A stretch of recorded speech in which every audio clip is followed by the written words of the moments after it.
Welcome back to another episode of Horror Theory. In today's episode, we're taking a slightly different route. I'm going to share an amazing story about a CIA agent. Let's hear it. John was a top agent for the CIA, highly skilled and highly trained. He had been on countless missions before, but none like the one he was about to embark on. His mission was to infiltrate a terrorist organization that had been planning a major terrorist attack on American soil.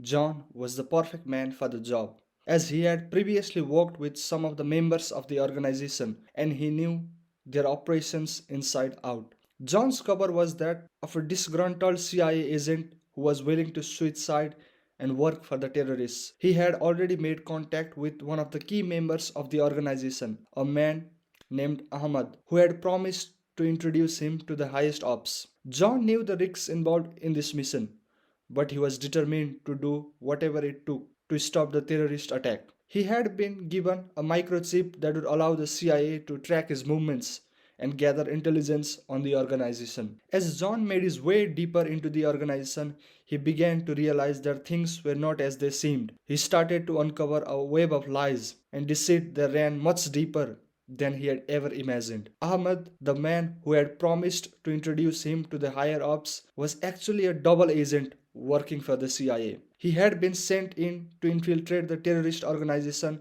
and had been working undercover for years. John was shocked. He had been working with Ahmed for months, thinking that he was a fellow terrorist. He couldn't believe that he had been fooled so easily. But the surprises didn't stop there. John discovered that the microchip he had been given by the CIA was actually a fake one. The CIA had not been tracking his movements at all. They had been using him as bait to draw out the terrorists and capture them. John felt betrayed. He had risked his life for a mission that had been designed to deceive him from the start. But he knew that he couldn't give up. He had to find a way to stop the terrorist attack, even if it meant going rogue. John went back to Ahmad and told him everything. Ahmad agreed to help him stop the attack, but they would have to work together without the help of the CIA. As they dug deeper, they discovered that the terrorist attack was not what they had initially thought. It was not an attack on American soil, but rather an attack on a rival terrorist organization.